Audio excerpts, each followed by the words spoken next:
Xiaomi Hyper OS Android නෙමෙයි. ඉන්න මං වාට කරුණු තුනකින් මේක පට ගාලා පැහැදිලි කරන්න. පළවෙනි කාරණය. මේක Android run කරන්න පුළුවන් වුණාට මේක Android මත depend වෙන්නේ නැහැ. මොකද මේක Linux විතරක් නෙමෙයි kernel එකට තියෙන්නේ. Natex කියලාත් kernel එකක් මේකේ තියෙනවා. ඉතින් මේ නිසා මේගොල්ලොන්ගෙම කියලා තමයි මේ OS එක හදලා තියෙන්නේ. දෙවෙනි එක. ඒ තමයි මේගොල්ලෝ මේක හදලා තින්නේ ෆෝන් ටැබ්ලට් වල විතරක්ම රන් කරන්න නෙමෙයි. මේගොල්ලෝගේ කාස් වල, මේගොල්ලෝගේ IoT device වල, smart home වලට use කරන වගේ ලොකු advanced තැන් වල මේක පාවිච්චි කරන්න පුළුවන් විදියට. ඉතින් මේක seamless interaction එකක් තියෙන OS system එකක්.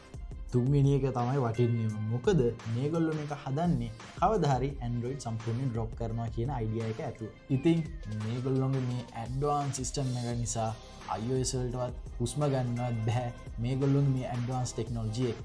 ඉතින් ඔයා මොකද හිතන්නේ Xiaomi වල මේ Hyper OS සම්පූර්ණයෙන් standalone system එකක් වුණොත් මොන වගේ අපේ life එක change වෙයිද?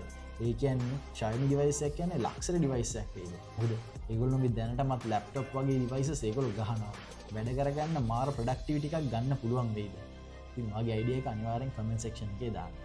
ඉතින් මේ වගේ videos බලන්න අනිවාර්යෙන් මාව follow කරන්න. මගේ නම කුමාර් ජයරංග.